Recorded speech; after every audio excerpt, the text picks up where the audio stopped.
or good evening or good afternoon, depending on where you are. My name is Niels Plog, and I'm going to moderate this session 6 in the 6th World Conference on Big Data for Official Statistics, with the focus for the whole conference on the SDGs and big data, and for this session on SDG 9 and 11 on infrastructure and cities.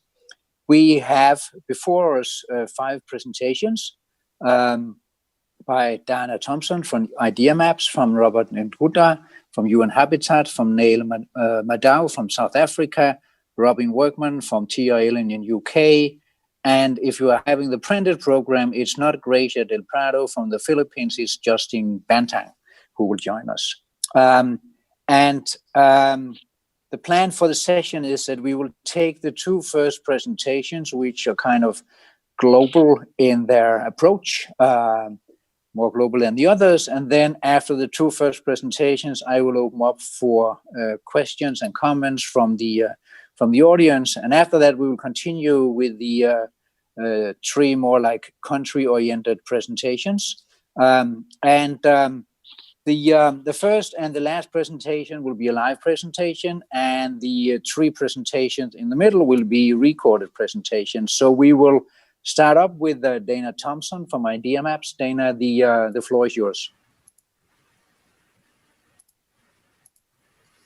Good morning, and thank you so much. Hello from the UK. I'll be talking today from the Idea Maps network. We're aiming to develop an integrated deprived area mapping system, or slum mapping system. For this audience, I don't have to justify why we're working on this. 90% of the global population increase in the next 10 years will be in African and Asian cities alone, and many of the people added to the planet in the next 10 years will be added in slums, informal settlements, and other deprived areas. Now, there's currently 4 mapping approaches to slums. I would say the first approach is field mapping by communities themselves, often using GPS units or satellite imagery to trace boundaries of their communities. This is the most accurate way to map slums from the perspective of slum dwellers, but it can be difficult to scale up. The second approach, which many of you would be familiar with because it's the UN Habitat approach, and it's the approach that I'm used to using from this survey world, is to classify slum households in survey or census data and then aggregate up to small areas.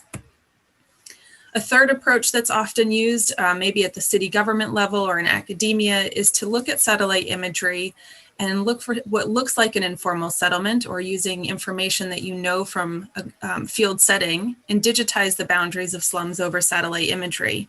This can work really well if it's done by people with local context knowledge. However, it can be difficult to scale because you have to repeat it regularly across settings. And the fourth approach that I'll be talking about today is the use of machine learning or artificial intelligence to integrate lots of different data and model slums across a large setting. The advantage of this approach is that it's quite scalable. The limitation is the models are often trained on data that are not defining slums in their context. And the limitation of the current approach that we're using, the census and survey approach when we aggregate slum households, is that slum households don't actually always congregate in slum areas. And so we're maybe not measuring slum areas very accurately at the moment. So Idea Maps Network is representing people from all 4 of these siloed approaches, and we're aiming to integrate them into a data ecosystem that will enable routine, accurate mapping of deprived urban areas across low and middle income country cities. And we want to do this by leveraging the strengths of each of the approaches that are currently being used. You can check out our website, ideamapsnetwork.org. We also have a concept paper where we really detail each of these 4 approaches, where their strengths are, where their limitations are, and how they might be integrated into this integrated deprived area mapping system. We've also got a second paper that highlights how Earth observation data or satellite imagery would fit into this process. So there's really 7 objectives of the project. When we integrate these different approaches, we want to make sure that The integrated approach is reflecting both physical characteristics and social characteristics of deprived areas. At the moment, we're often reflecting the physical characteristics of slum areas and not capturing social characteristics. For example, the absence of services or waste collection services, for example, or even things like crime or social capital. We want to make sure that they're context dependent. So if we're using modeling approaches, that any of the training data are being defined by local stakeholders, hopefully multiple local stakeholders from communities, local government, other relevant civil society organizations. We are thinking about the use of modeling as a way to make this approach comparable across cities and countries, so there can be lots of local data and locally defined training information, but the general approach would make these maps comparable across settings. By using modeling, we can also update deprived area maps frequently and continually, with continually contributed data. So slums, informal settlements, and other deprived areas are very dynamic, and we need these maps to be updated at least yearly. And this is the aim of the Idea Maps Network and our approach. Also, mapping the output in such a way that we're not revealing the exact boundaries of deprived vulnerable communities is really important. So there's more thinking needs to happen here, but we're thinking about gridding the output, which means mapping deprived areas on a scale from, say, 0 to 100 in small grid cells that are about the size of a city block. And I'll show you a picture of what this would look like. And we're also doing this through an inclusive multi-stakeholder process. We're very early in the process at the moment. We've recently received a UK government research and innovation grant to pilot the idea and to build up our network. So we're going to be asking you to join our network if you're interested. And we're in the process of seeking future grant funding to scale up the project. The current UKRI grant is being coordinated by a set of academics from across multiple institutions in Europe, Africa, and North America. We have partners with local government agencies, as well as local research and community organizations. So this is the kind of vision for the Idea Maps data ecosystem. There would be a user interface that facilitates exchanges of data and fair exchanges of data between different stakeholders. In blue, I'm showing that there's lots of different data inputs continually being contributed into the ecosystem. In orange, I'm showing outputs. There'll be interim outputs. So if you are based in a community, you map your slum boundary or your non-slum boundary and you contribute it into the data ecosystem, you might get summary characteristics from the dozens of other data sets that are in the data ecosystem for your own community. We also envision a multi-phase process in modeling slum boundaries or informal settlement boundaries, so that local government can be involved in the validation process. And this is a really important input into the ecosystem, and ultimately produce routine outputs that can support multiple use cases from community, local government to national scale. The back end would be supported by a large data store and a host of processing facilities. And there'd probably be a separate interface for modelers to be able to access processed data. So this is an example of what the output might look like, what we're aiming for. I'm giving an example of Dhaka. You'll see in the top left map of deprivation being mapped on a scale from least to most. And what this kind of allows us to do is we can classify, say, slum, non-slum areas by creating a cut point there. You can also classify this into, say, multiple levels of deprivation. So this is one way that we can support multiple use cases. Part of the network are modelers who think about population modeling. It's really important to not only know where slum areas are, but also how many people live in them. And at the moment, all of our approaches to gridded population modeling all really underestimate densities in slums and informal settlements across the world. So none of our current population modeling approaches are working very well. So we want to empower, or we want to improve this as well. The bottom right picture is showing how one ward might be classified as slum, non-slum area by using this approach. And so you see the exact boundaries of slums are not being shown, but you get a lot of spatial detail with this approach. So here's some example contributions that you might see coming into the data ecosystem. There would, of course, be training data that outlines the boundaries or other information from deprived areas, either field classified or manually digitized over satellite imagery. And then lots of what we call covariates, data sets that are used to predict the location of slum areas and deprived areas. And we see this coming from multiple domains of data. At the moment, the things that are not bolded are the types of data we see used in slum mapping. So unplanned urbanization, building density, for example, or environmental risk like flood zones. But what we don't see are some of these other really important aspects of what defines a deprived area. So social risk, the location of in the informal economy where social capital is and is not concentrated, crime rates, or contamination is another great example, where there are open trash piles, open sewers. Obviously, informal tenure is the key for defining slums in informal settlements in most according to most definitions, and we really don't have any data that we use to in our training on this. The aim is to support multiple use cases from the community level, for example, advocacy, local planning, and empowerment. At the city level, we see this being used for prioritizing investments, monitoring local SDGs, and facilitating participatory slum upgrading. And then obviously at a larger national scale, we see this being used hopefully in the future for monitoring SDG 11. So if you'd like to get involved, you can go to our website, sign up to join our mailing list, and you'll get a quarterly newsletter, event details, polls sometimes about what you're working on in different subsections of your community. You can also contribute a blog post to the Idea Maps Network blog. Anyone can do this. There's just a form that you can submit your blog entry, and you can also follow us on Twitter and LinkedIn. At the moment, since our launch in May, we've had about 200 people sign up from across the world. 2/3 or so are located in low and middle income country cities.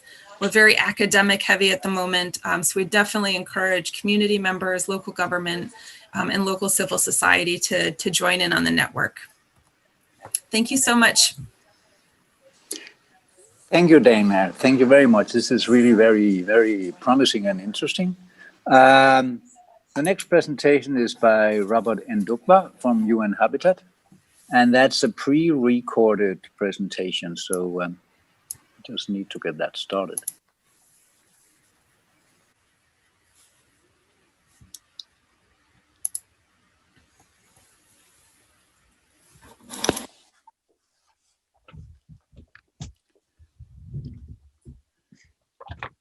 Good afternoon, and a big thank you to the organizers for this specific session on big data and how this.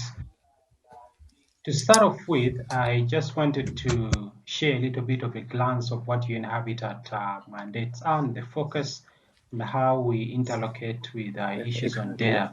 So first, UN Habitat is an agency that was established to promote social and environmentally sustainable towns and cities with the goal of providing adequate shelter for all. Our main focus is on promoting transformative change in cities and human settlements by applying knowledge, providing policy advice, as well as providing technical assistance and collaborative action to ensure that we leave no one behind, and at the same time we leave no spaces or places behind. Our work is anchored in many scientific rigor in terms of data as well as research and analysis, and we do this very closely with the national statistical offices as well as cities and local governments. Equally good opportunity. In terms of SDG 11, there are 10 targets, which we like to call 10 opportunities. And those 10 opportunities range from, a focus on housing and slums, on transport, on participatory planning, heritage, on disaster risk reduction, on air quality and waste management, public spaces, the rural-urban linkages, the mitigation of climate change, and at the same time, how we apply local use of building materials in our construction and sustainability of our own cities. The real focus here perhaps is on 4 targets, and those are the ones I've highlighted, where we see a lot of usage in terms of big data. So from housing all the way to public space monitoring, there is a big potential for big data usage. For SDG 11, specifically in terms of application, we see big data use in smart traffic decision systems. We see it in waste management processing and control processes as well. We see it in public safety management, particularly where we have smart surveillance systems in urban areas to curb crime. We see it in air quality. We see it in smart decision-making processes, particularly where it involves urban planning and identifying, for example, areas of with need for repairs or renovations or expansions or beautifications. We also see it today being used as an alternative means of information to help us understand how healthy our cities are, but also how happy those cities are. It is a very essential tool in terms of controlling, but also managing the growth of urban sprawl and as a city planning tool. In terms of energy efficiency monitoring, particularly heating and lighting, costs management and control, it's a very essential asset. In transport service development, as well as many other infrastructure developments such as water and sanitation, this is really key. And big data has also come in handy, especially in urban areas, to help us do forecasting for local weathers. So these are among a few areas where we've seen it regularly. Today, I just wanted to share a little bit of the experience for the SDG target 11.1 on housing, slums, and informal settlements. And to understand this, perhaps it's just to demo here that for us, it's essential to understand first the geographical area in terms of the spaces, and then be able to draw out what are the boundaries we are working with. So we work with the built up area in terms of density. We tend to understand the population densities in such spaces in urban. And then we are interested in understanding the morphology. The settlement morphology is really key. The distribution of basic services, and then picking up the risk accelerators such as age, health, status, etc. And so here it requires us to combine alternative and alternative means of alternative data sets and alternative data options to help us understand and build all these specific layers at the level of the grid. So what you see here on the map is basically to show you that we take maps of built up density, of settlement typologies, of population density, and be able to combine all these to actually make sense of these. A missing layer on this is perhaps the population and their issues, and that's where big data has been helping us a lot to pull up that essential and useful information to complement this sort of. Particularly a good example is one recent exercise we've undertaken in slum mapping for COVID-19 vulnerabilities, where we've gone into informal settlements that we have identified through the previous step that I explained. And here we are able to map in these spaces what exists in terms of water points or public spaces or health facilities or a hand washing facility or education facility or markets, etc. And beyond understanding where these facilities are located, we are interested in knowing whether they are working, who is managing them, and who pays for what, at what cost, etc. This is all useful information for policymakers when it comes to responding to the COVID-19 pandemic.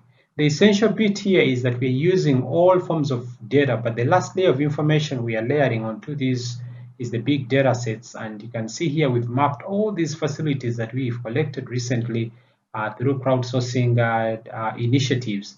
And we are able to combine all these data sets to make sense where we can now advise policymakers in terms of spaces that need urgent attention vis-a-vis where there's overflow of services. So here we are able to produce this sort of maps. It's a facilities density map or a heat map where we can show, for example, villages with higher densities of water facility or with higher densities of public spaces, etc. And here, policymakers can then be able to respond by identifying spaces where, for example, a hospital can be set up for COVID-19 response, or where they know they can reach best specific groups of people, be it children or women or children in terms of education services, women if you want to target health and reproductive health services. We've then gone an additional layer to pull this sort of information to produce what we call a COVID-19 preparedness and response platform, where we're looking at how well cities are then responding to the pandemic and how well they were prepared.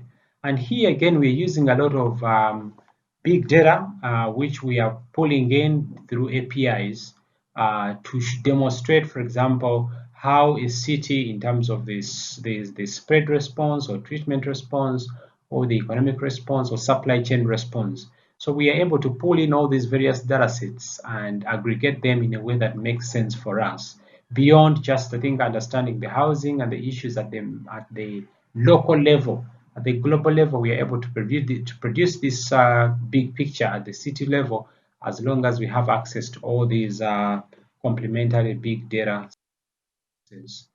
And for policymakers, a lot of them have expressed, the concern for us that, that big, large information sometimes doesn't work well for them for decision making. So we are able to take all these pieces of information and produce what we call city profiles.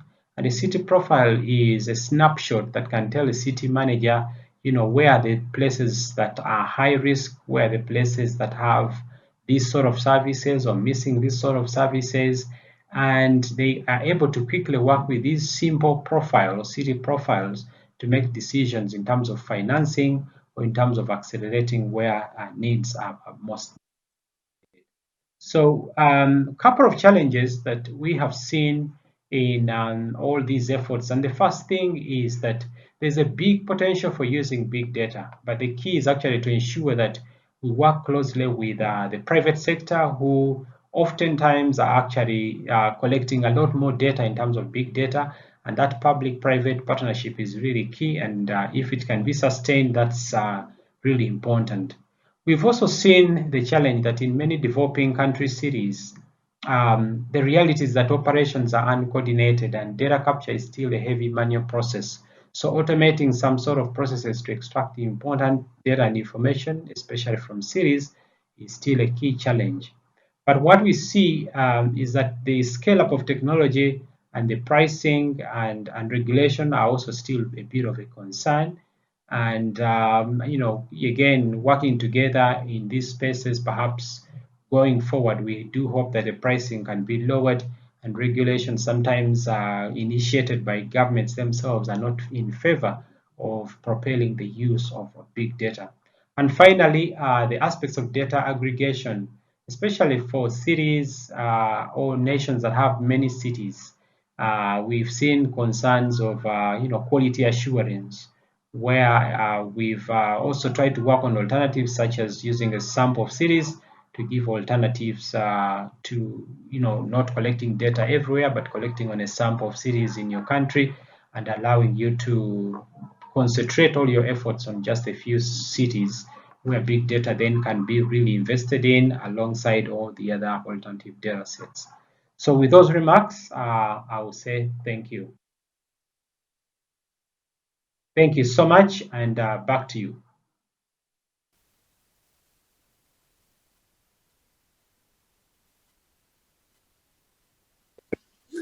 Thank you very much, Robert, for this very interesting presentation. Now the chat is open for questions and comments,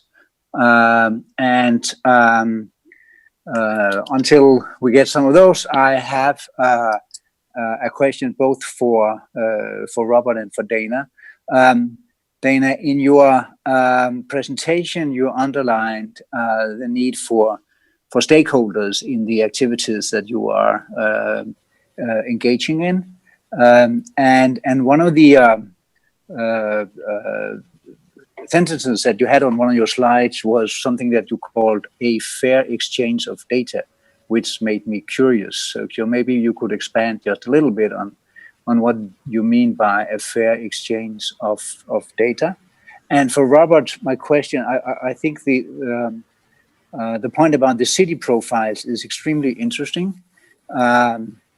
one of the things that we have learned in this COVID-19 times is that the frequency of data is highly evaluated by politicians and decision makers. They basically very much want something that is close to real-time data. So what is the frequency of the city profiles? The ability to update? Is it on what basis? Is it monthly, weekly, or even more granular than that? But Dana, first about this fair exchange of data that made me curious. Sure. So this is covering both data ownership as well as data relevance in my mind. So we imagine that this system, the data ecosystem, would enable anybody who's contributing data to own the data and decide if it stays in the system, if it comes out of the system. So have some control over who gets to see the data, how it gets used, and make it very transparent.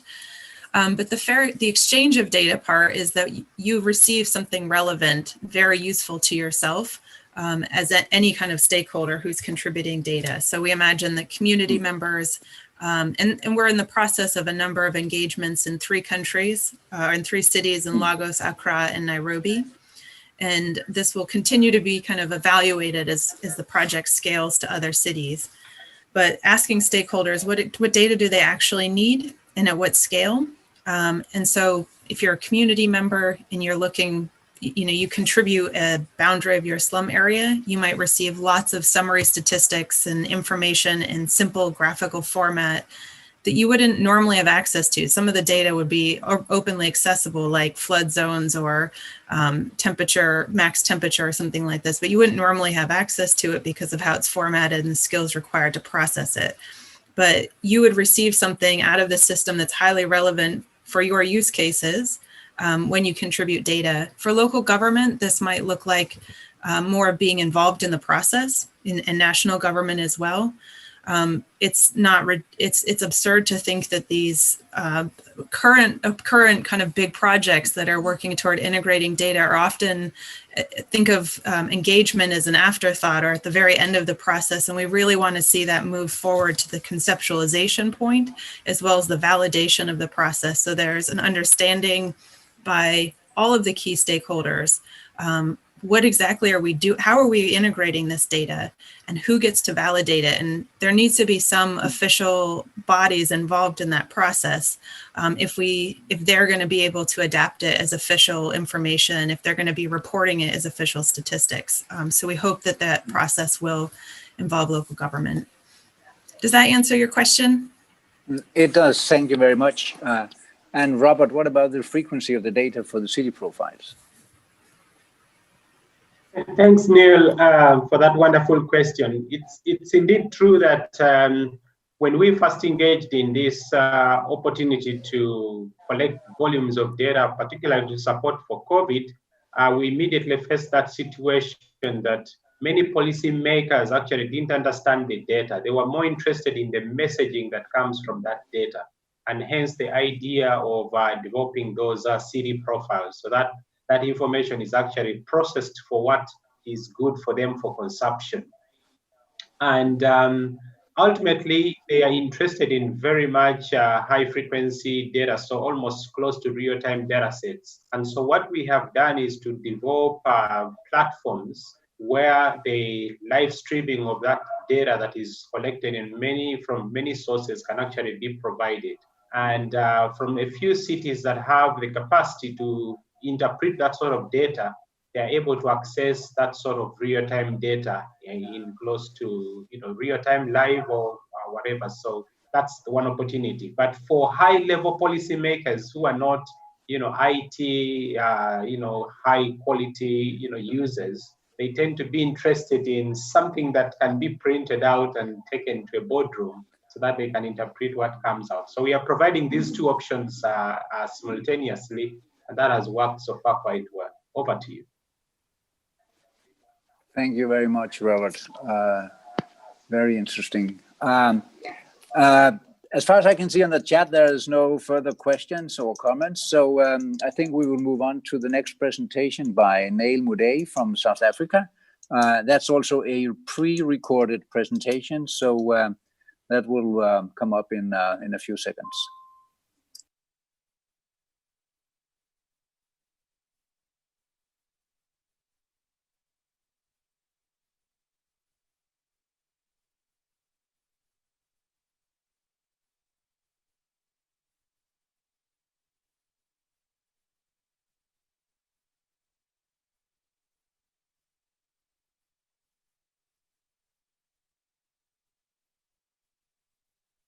.1.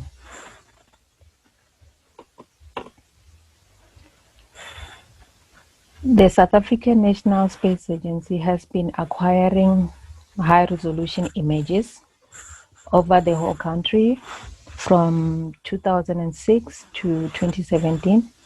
These images were captured by or using Spot 567 satellites.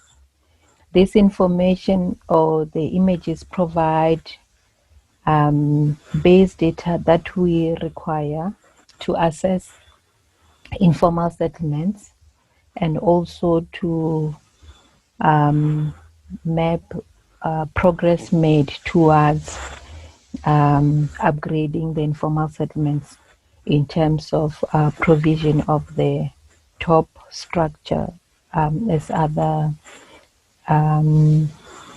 upgrade projects aiming at providing services we might not be able to see them from the imagery.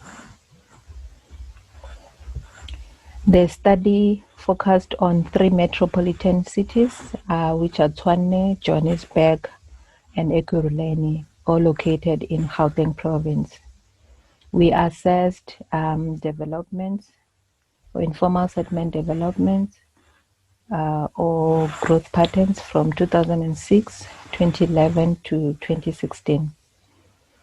We only focused on mapping the extent of the settlements and assessing growth based on the extent than looking at the individual dwellings due to the limitation of the spatial resolution of the data used. The results shows the spatial distribution of informal settlements from 2006 to 2016. The assessment of the results showed that in terms of square kilometer, Johannesburg has the lowest share of informal settlements or area used for informal settlements. In terms of growth assessment, we can see that between 2006 and 2011, there's been a slight decrease in terms of the land covered by informal settlements in all the 3 cities. Ekurhuleni continued to experience a decline in terms of the area covered by informal settlements, whereas Johannesburg experienced a slight increase between 2011 and 2016, while city of Tshwane experienced a highest increase in terms of area used for informal settlements, where the area almost tripled between 2011 and 2016. This information is important and vital during planning of the upgrading of the informal settlements, as authorities will be able to know exactly where the informal settlements are located and also learn the growth patterns in terms of where new development is taking place, and then plan accordingly. In terms of the growth patterns, we experienced or observed expansion, new developments, and also upgrading of informal settlements. This particular slide shows informal settlement expansion of Itereleng informal settlement, which is located in the western part of Tshwane next to a mine. We can see that In 2011, the area almost tripled. So you can just imagine the impact of this development on the planning in terms of resources and services that are required or that may be required in a particular area. So imagine if they had planned using the information captured in 2006 in terms of area and other attributes that may have been collected on the ground, such as population. And then imagine the shock if they go on the ground without visualizing this information on a desktop. Imagine how much impact that will be in terms of the planning, the resources, and also services such as water and electricity that may be required in this particular area. So this shows the importance of the need of a continuous monitoring of the developments. As much as a lot of progress has been made in South Africa in terms of provision of new housing, adequate housing for informal settlement dwellers, we still experience a lot of growth in terms of new developments. The assessment of the results showed that Tshwane experienced the highest number of new developments of informal settlements between 2006 and 2016, followed by Johannesburg, while Ekurhuleni had the least amount of new developments. Another growth pattern that or type that we observe is the upgrading of informal settlements. So in this particular picture, we can see informal settlements, one circled in green and the other one in the top left corner. We can see their extent in 2006 and 2016. We can see that those informal settlements were upgraded. You can see low-cost housing or adequate houses circled in green in 2016. And also you can see more low-cost housing developments around the informal settlements, showing that there is good progress being made in terms of upgrading of informal settlements. This picture shows the spatial distribution of those settlements which were either upgraded or relocated. This information is important for the local authorities to ensure that they provide additional services that are required by those settlements, such as health, education, and other basic services. This picture also shows that the developments are taking place further away from the cities, meaning that in addition to the basic services, government must ensure that there are opportunities such as township economy, amongst others, to ensure that these settlements are sustainable and people don't need to travel every day to the city to look for services. In conclusion, assessment of informal settlement growth using high resolution imagery provide authorities with useful information and vital information to help them understand informal settlement growth patterns in their cities, and also to plan and track the upgrade solutions. The information can be used to monitor progress made towards achieving SDG target 11.1, and can also be used to support the reporting of indicator 11.1.1, which is focusing only on the population. I thank you for your attention. I'll be happy to take questions if you have any. Thank you.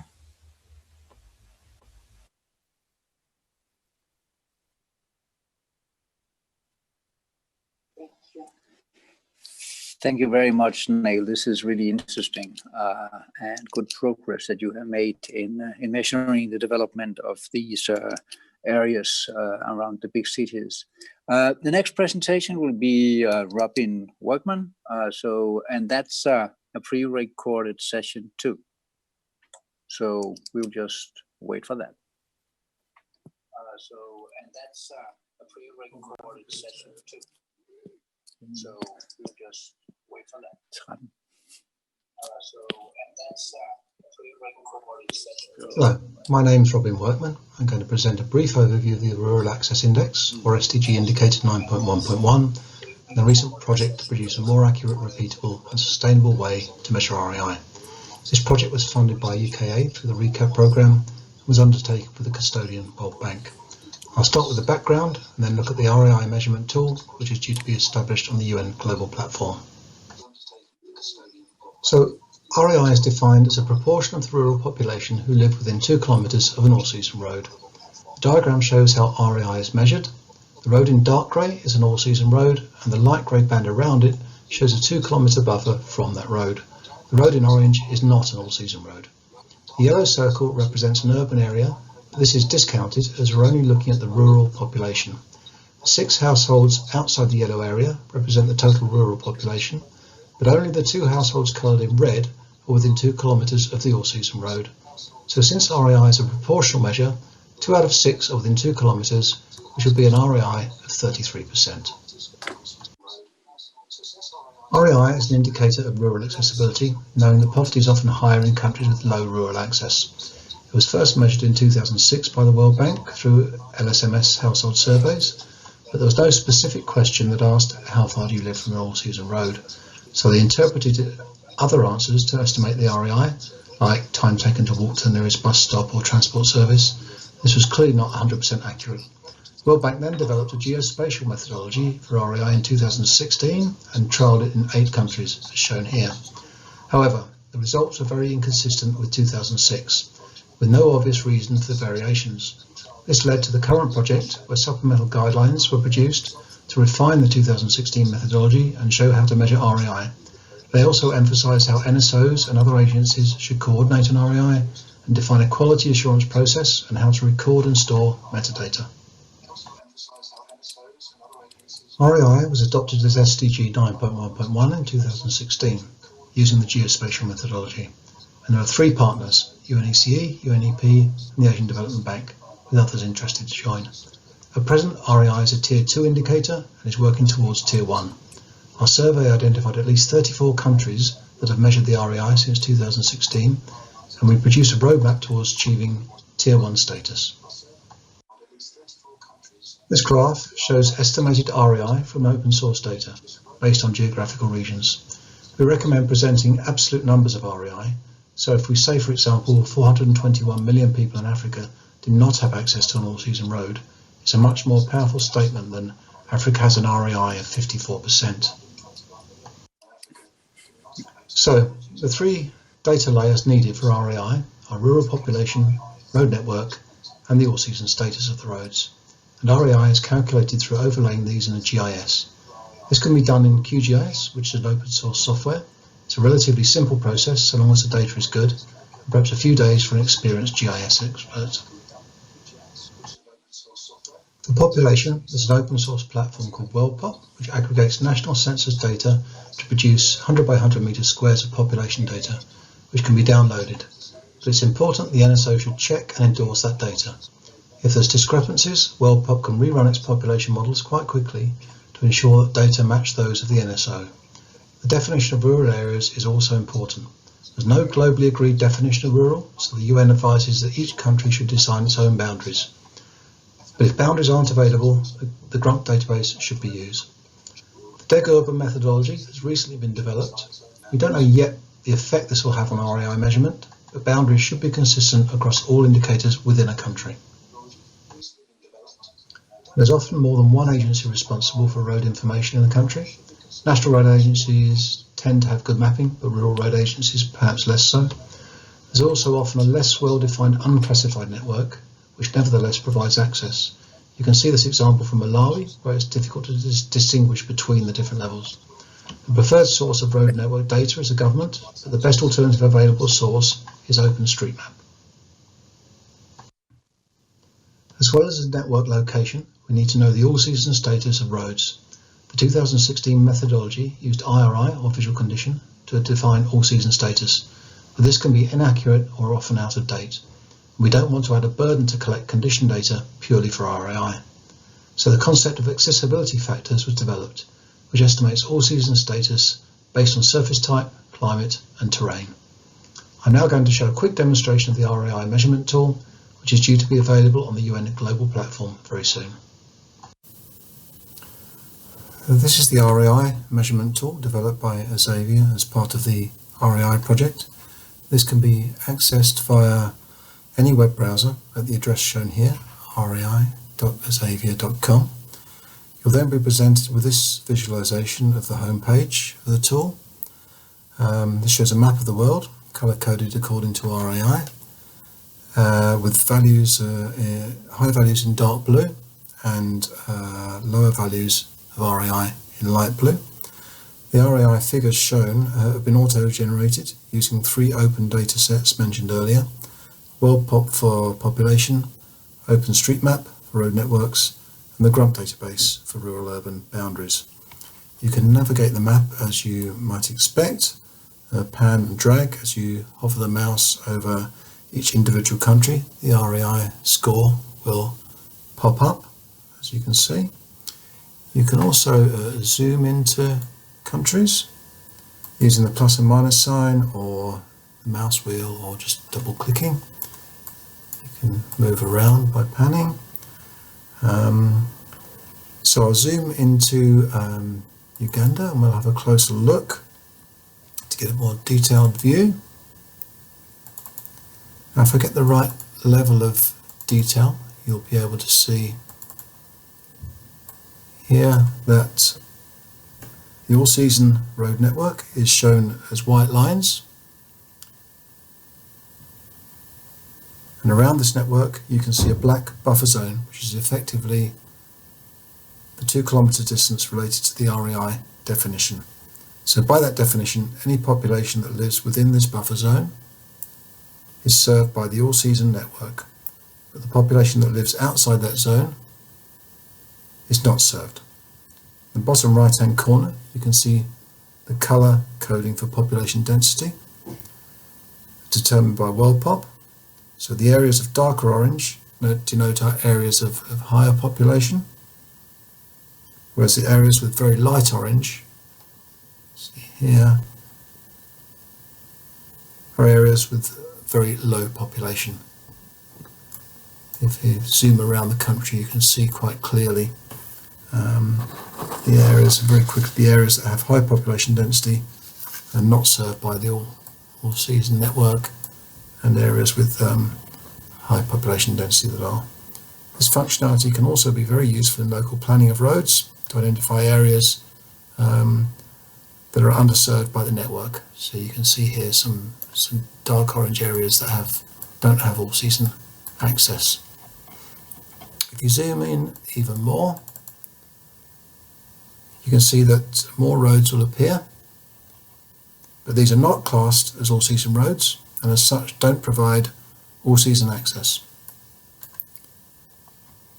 Again, this could be useful for identifying roads that need rehabilitation or upgrading. For example, this area here, there's obviously a village or a town here which is only served by non-all-season roads. On the left you can see the numerical data. So the national figure for RAI, 72% in this case, the population figures including the rural population served are almost 26 million, and the road length used in this calculation, remembering that these are all open source data sets. You can reset the map by clicking here. It's also interesting to look at a country where there's been nationally reported information as well as open source data. Malawi is one of those countries. Click into Malawi.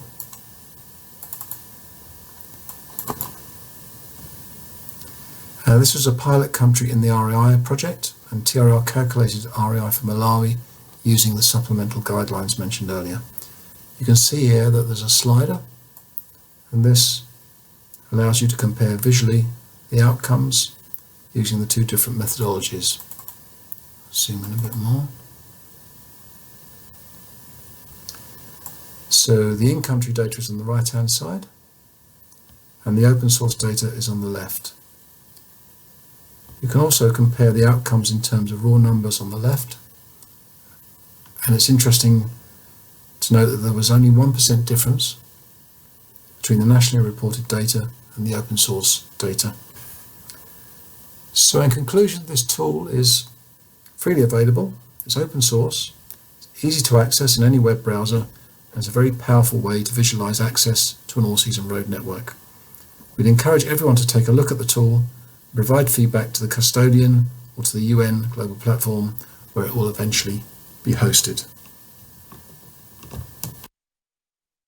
So that was a very quick overview of SDG 9.1.1 and the RAI measurement tool. I'll be happy to take any questions you may have.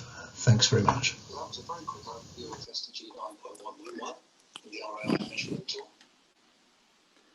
Thank you very much, Robin, and also thank you for mentioning the global platform, which is a product of the work of the Global Working Group on Big Data for Official Statistics, where you will now be able to get access to the things that has been developed in relation to the AI tool. The next presentation is by Justin Bantang from the Philippines. It's a live presentation, and Justin, thank you so much for stepping in for your colleagues. So we are very happy to have you. Look forward to your presentation.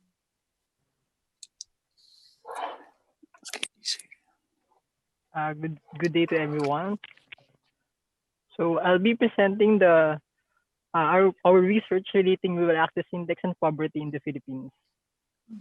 So I'll be beginning with a brief introduction, although Robin has given us a quite detailed introduction of SDG 9.1. Then I'll go through the methodology briefly, then the results and discussion, then ways forward. We all know that SDG is a set of goals, targets, and indicators that the UN member states agreed to pursue attainment by the year 2013. Its primary aim is to have an inclusive and sustainable life for every people, regardless of their gender, age, race, and other vulnerabilities, and the protection of the planet and the environment. One of these is SDG 9.1.1, or proportion of the rural population who live within 2 kilometers of an all-season road, or the Rural Access Index.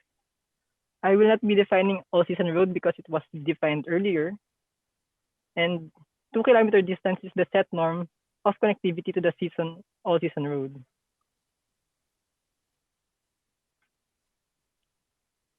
So RAI is an indicator that can help policymakers, especially in the Philippines, to craft plans and projects towards rural development in terms of road accessibility, which may help in poverty alleviation.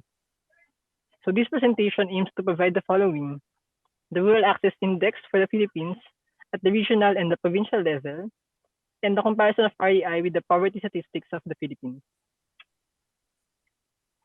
So for the data that are needed, I will be using administrative boundary maps, regional and provincial level from the PSA, a map with an urban-rural classification, a road network, grid population map for the year 2015, which also coincides with the year of the last census, then the QGIS software, and the 2015 poverty estimates, so that the dates or the years are comparable.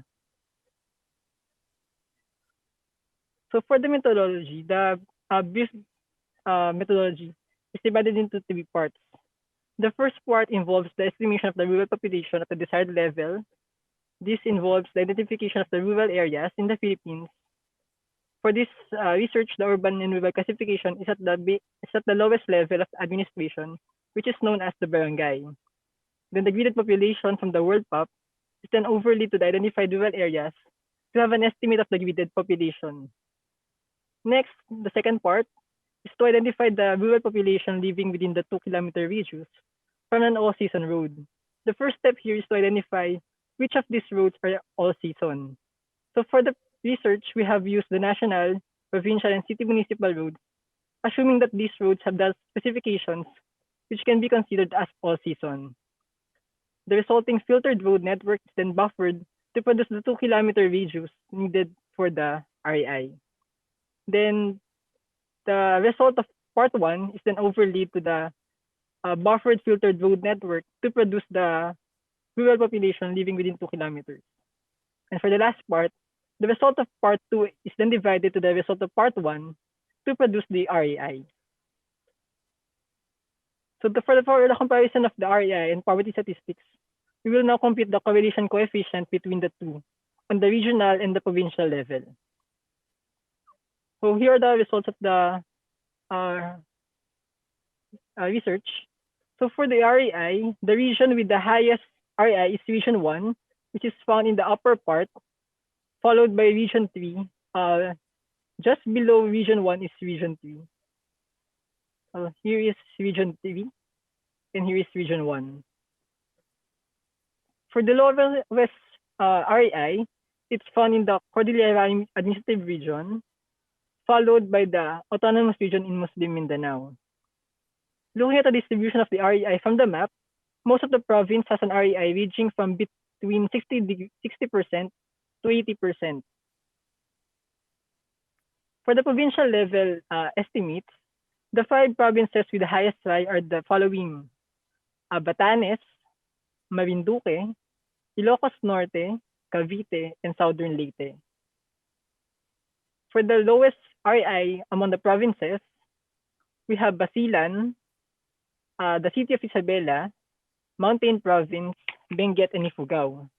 Notice we have one city here in our results because the city of Isabela is considered as a special city, which has an equal weight for a province. For the correlation of the poverty estimates of the PSA and the REI, we can see that there's a negative relationship between the two. Since we are expecting this because we want to have fewer people living within poverty thresholds in a country while accessibility to the roads are being provided. However, this relationship is weak, suggesting that there are still other factors affecting poverty incidence. The same can be seen on the provincial level. So some ways forward, we have seen from the results of our research that most of the REI in the Philippines are high, above 70% for most of the regions and provinces. This may be attributed to some other factors that are not included in the running of the data, such as the elevation and the presence of bodies of water between the population and the road. So these can actually contribute to some to estimation errors or overestimation. So for the PSA, we also need to develop our own model-based village population map and somehow try to do a model-based urban rural distribution maps, just like what WorldMap has done.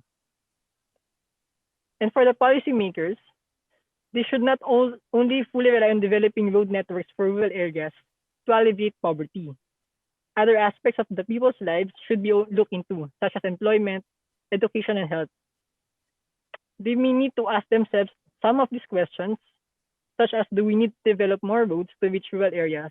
Or can we move residents residing in a far-flung area nearer to all-season roads, which is more cost-efficient? And for those with high poverty incidence and high REI, have we already stopped after building roads?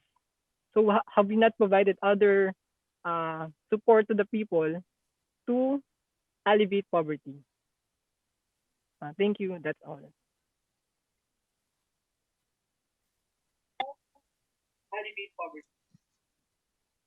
Thank you. That's all. Thank you very much, Justin. It's nice to see the implementation of the use of the AI at a specific country, at the specific country level. Now I'm trying to manage both the Zoom session, but also the streaming session. And Dana, in the streaming session, you had a number of questions, and I think we have actually time for you to post them here in the Zoom session, and also to direct them to those that you posing the questions to. So please, the floor is yours.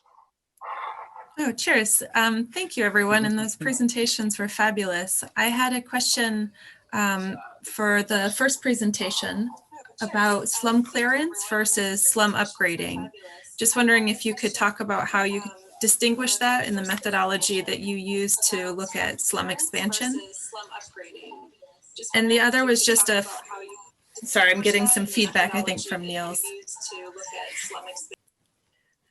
Thank you. The other was just a comment toward the second presentation and thinking about other ways to define urban and rural from open data sets, and was just flagging the global human settlement layer data set, which I think has been updated more recently than GRUMP. Thank you.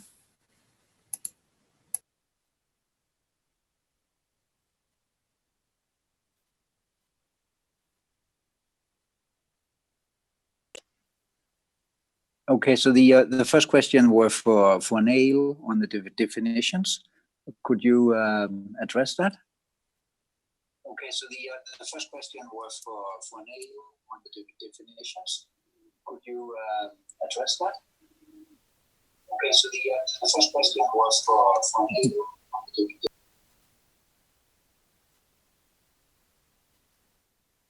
definitions. Sorry, I've been talking to myself.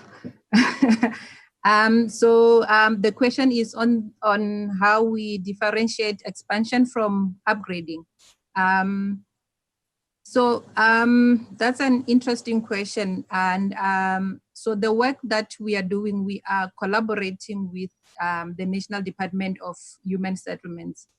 So in terms of the definitions, it's all guided by how they define upgrading. So when we're looking at expansion, let me start with expansion of informal settlements. We're looking at, so in terms of using imagery, we're definitely not gonna see a boundary from the image. So we are just looking at the developments that are closer to the existing settlements. So whether the expansion will be a new settlement, that information in terms of the divisions, the subdivisions within an existing settlement, it will be based on what the municipality or authorities have in terms of their database. But the value of the work in terms of just mapping expansion, it helps them then also update their database in terms of the informal settlements.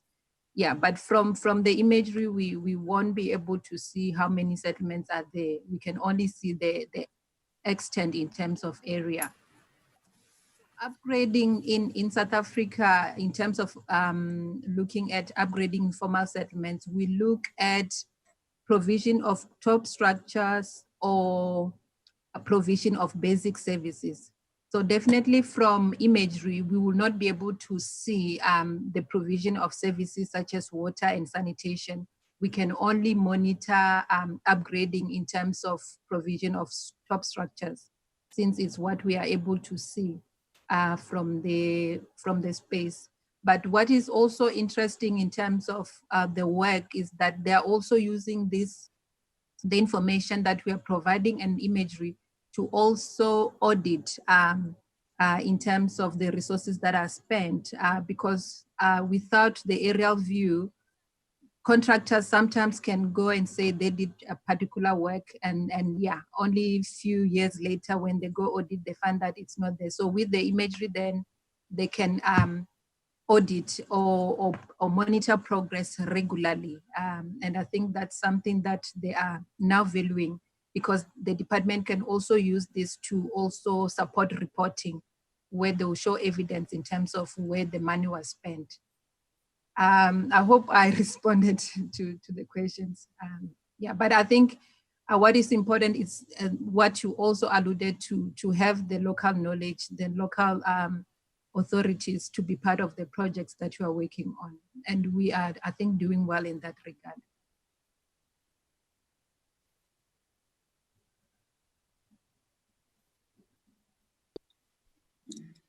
Thank you, Neil, so much for that answer. As far as I can see, the other things on the chat on the live streaming is more like practical, like sharing links and stuff like that. But I was wondering, both in Robin's and in Neil's presentation, we saw data from 2006 and 2016. And I'm not into like satellite imagery stuff, but is there a reason for 16 to be the last year in order to achieve what Neil was talking about, namely for politicians to be like updated with the latest developments? 16 seems like, well, if not far away, at least a couple of years away. So what will be the possibilities to make it maybe closer to 2020 or 2019, something like that?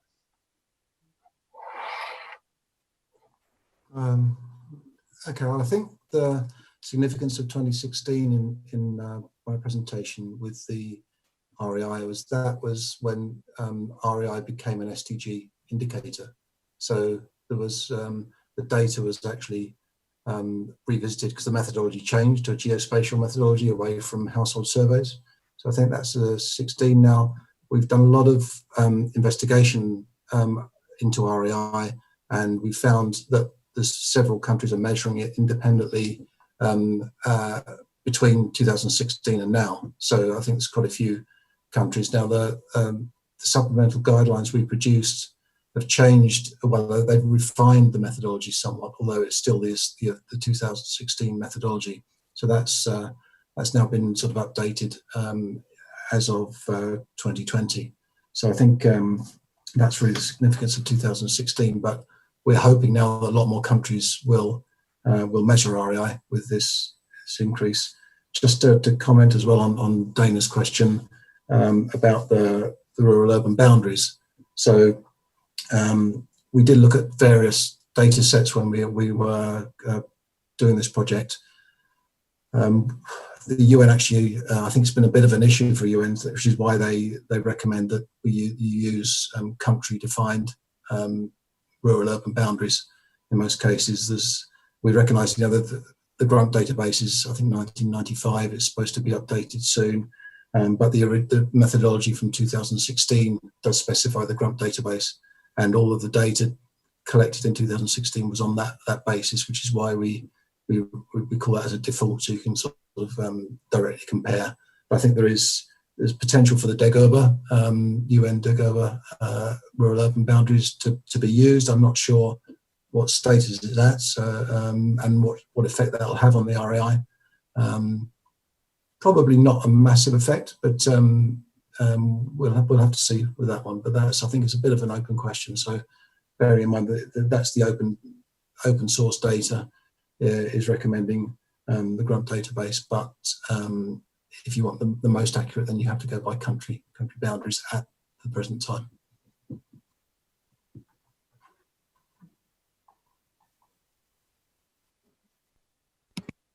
Okay, for us, it's also linked with the community survey data.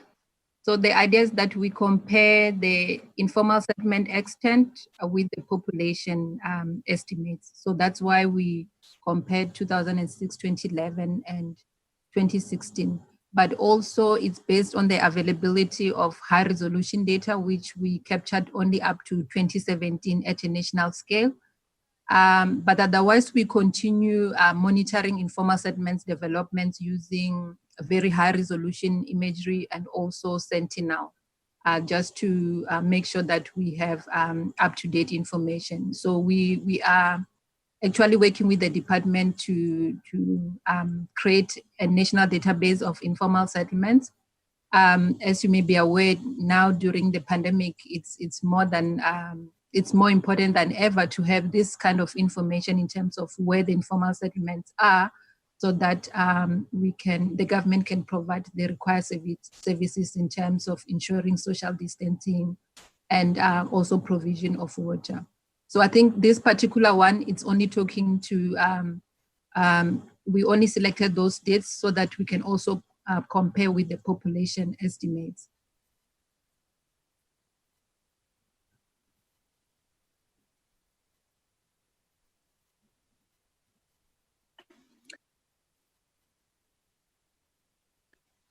Thank you very much. Robin, there's a question on the chat on the live stream to you. Somebody, Fernandez, wants you to say something about the challenges of getting access to country level data.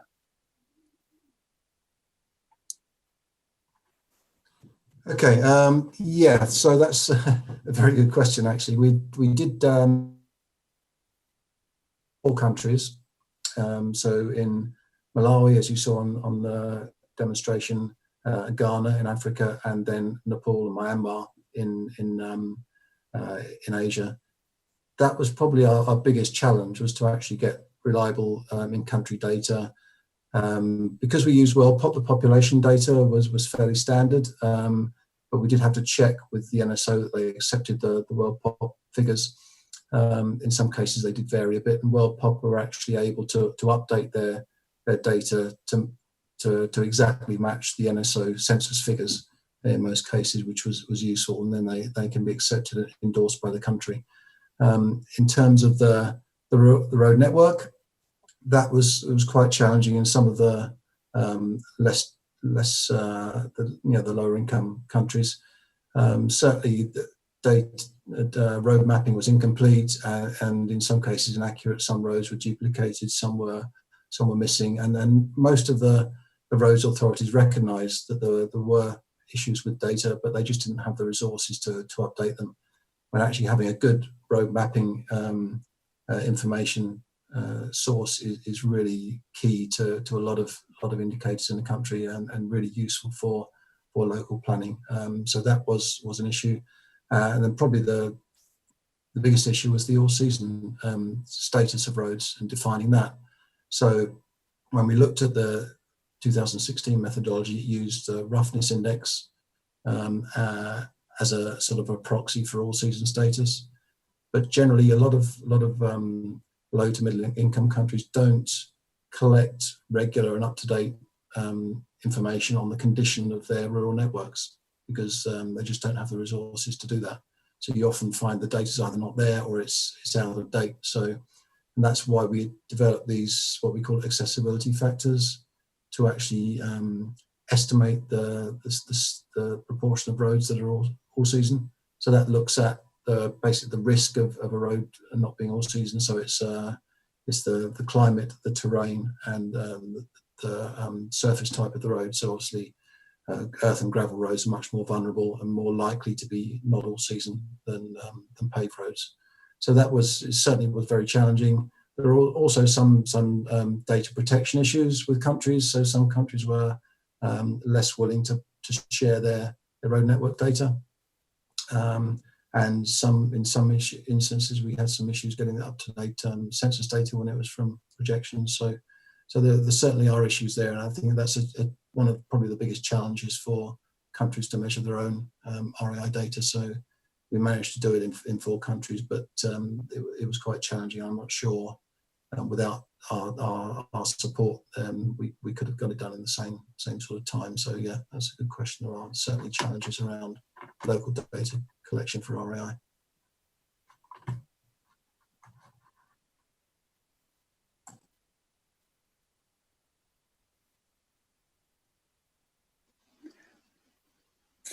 Thank you very much, Robin. Justin, I have a question for you. Could you say just a little bit more about how you overcome the data challenges that you had in order to create the tool that you have created? That's my first question. My second question is, how has what you have developed been received by the users, by the decision makers, and by local authorities and politicians? Thank you for the question, Niels. For the data challenges, it's very hard to have the urban rural classification that is the same as the grid population, which is on the 100 by 100 grid scale. So we kind of improvise using the administrative maps that we have on the lowest level of our administrative level, which is the barangay, which has an urban and rural classification. So for the road networks, we also have a problem with trying to access OpenStreetMaps. So we do not have the capacity to get data from them. So we need to have more capacity building on trying to get data, scrape data from OpenStreetMap. Then for the population data, thankfully they have, the World Pop has a very readily accessible data for the youth population. But for the, I think for the next few rounds, I think the Philippines would need to have the capacity to do modeling of the grid population and the urban rural classification. For the users or the policymakers for the rural access index, unfortunately in the Philippines, it's still not being used to do policies or laws because it's still in the exploration stage in the country, because until now we need to consider other factors in computing the REI, such as I had mentioned earlier, the elevation, the presence of water. So I think the methodology that we're currently using is still incomplete to be used for policy making, but it can be used as a reference for some policies that can be made. Thank you.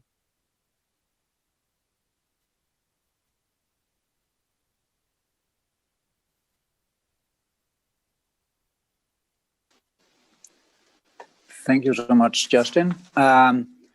There are no more questions on the chat.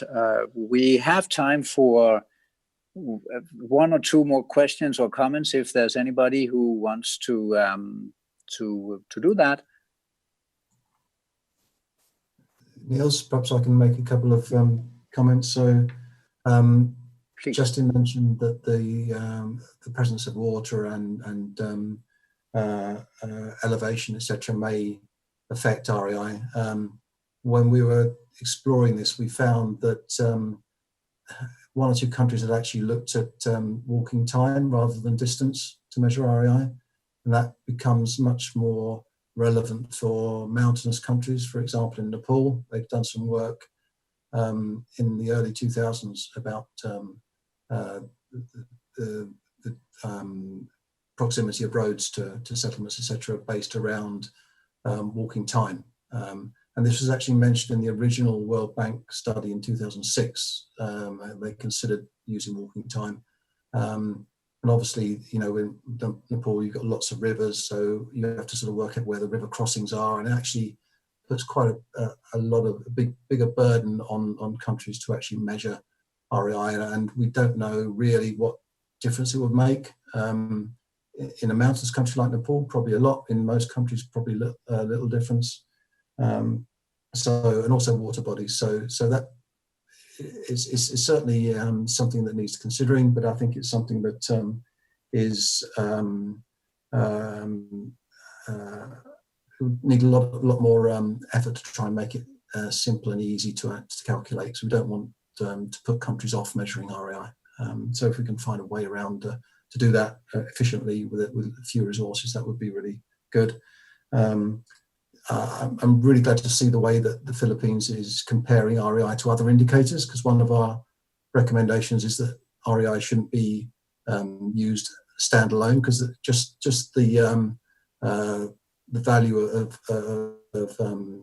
distance from an all-season road doesn't necessarily tell you much about how movements carry on and access to services, etc., etc. So I think that the fact that we're comparing it to poverty is one of the things that we recommended, and I think it's a really good step forwards. And I think using REI with other indicators is actually much more valuable than using just on its own. It's also worth mentioning that there is lots of work going on in other areas. So Facebook are actually funding a website to update OpenStreetMap. So they're using scraping satellite data for roads, and then allowing sort of a crowdsourcing people to go online and validate those roads that have been scraped from satellite area to update OpenStreetMap. So I think one of the other things we recommended was moving forwards into the future, that OpenStreetMap is currently probably the best open source data for roads, for road mapping, and to actually update that to become more in line with country road mapping would be really valuable, a really valuable resource, because it'll be open source. There probably will be some data protection issues there for some countries, but and that most countries have a good OpenStreetMap community who are very active. So I think that should be something that's take few resources to do and actually would be a really good outcome in the future.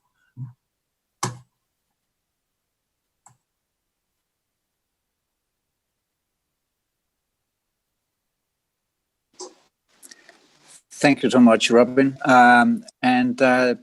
With that, I think we come to the end of this session. I think it's been extremely interesting to see all the tools being developed and also the implementation and use of them in specific countries. So thank you very much to the presenters. We will now move on slowly to the next session, session 7, which is on SDG 16 on security.